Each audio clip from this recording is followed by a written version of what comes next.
Hey guys, it's Ben the Coin Geek at Old Pueblo Coin, and today I have for you some fun stuff. I was recently at the US Mex show, and one of the things that I really appreciated and enjoyed about that show was the fact that there were a number of presenters there, or people who had booths there that had auction catalogs. And so I want to talk about a couple things that are fun about this. One, they had auction previews. So like these people here, the James F. Ellman collection here. And this is a mail bid. And this is like very old school in lots of ways. This catalog is pretty thin overall. And so what they had is you go by the display case and they have all these coins out. This is actual size, by the way. That's how big that guy was. And most of these coins are not certified. And also, most of the coins in here you'll see, this is old school in that it's paper without photos, and then the photos are all in the back of this catalog. So they had lot viewing there, and so you can get a catalog, and catalogs are great references. And what's fun is being able to go through and just check out all the different type of iconic coins and learn. But so these guys were set up there, cool large coins, not certified, which was fun.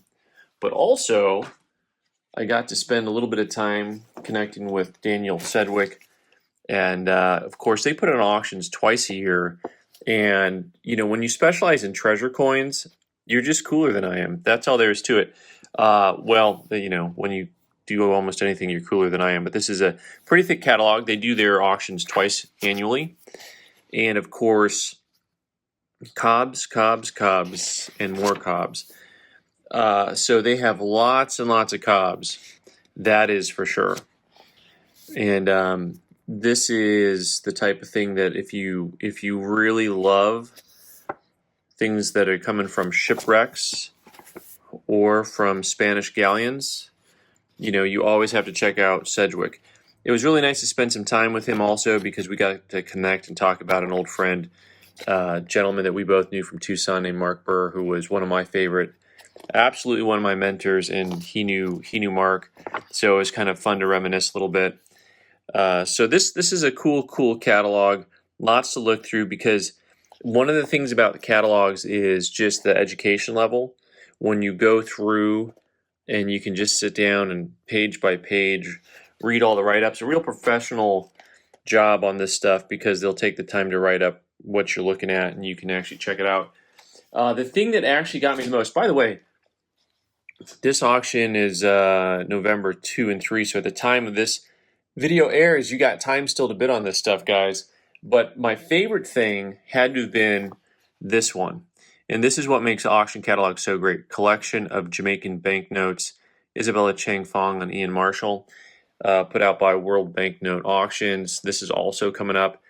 So they had all these banknotes sitting out right in front of me in the showcase, and I'm going through this stuff. I'm just looking at it and like, oh man, it's all this stuff that I've just never seen before.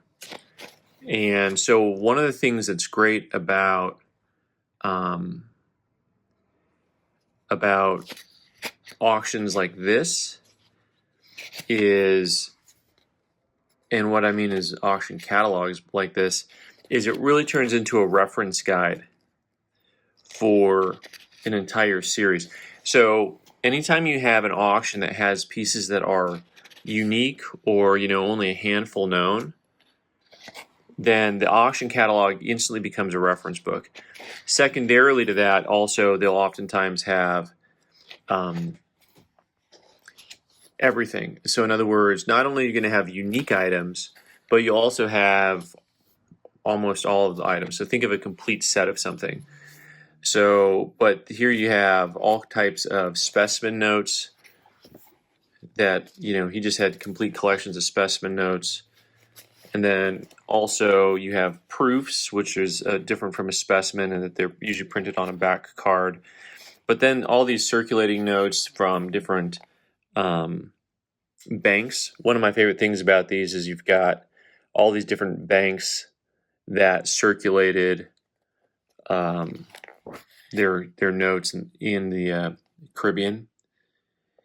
And so it'll be like Barclays, Bank, Dominion, Colonial, and Overseas, and then it'll have the little stamp in the corner that says Kingston, Jamaica. But the hard part for me on this catalog was looking at this stuff and just not owning it. Like, it was, this is me getting coin envy, right? Or banknote envy. When I look at this stuff, I'm like, I want to own some of these things. And by some of these things, I mean like all of them. Like, it's pretty amazing stuff. And so if you like things like this, just early banknotes, but especially if you're fond of Jamaica, I would get on that. I would just, by the way, just go to their website anyways, World Banknotes. I think it's worldbanknoteauction.com. But World Banknote Auctions with an S.com. Yeah, but just check it out. I mean, it's worth going just to see all the different things that they have. And you may accidentally buy your first banknote when you see how beautiful these things are. So, one of my favorite things about auctions, catalogs, is the just the source of education. Also, the beauty of it. But this one's a keeper. Whether I bid in it or not, I'm going to be keeping this catalog as a reference book. All right, guys. Thanks so much for watching. I've been the Coin Geek. You can subscribe by clicking on the owl button in the corner and watch more videos on the right side of the screen. Thanks.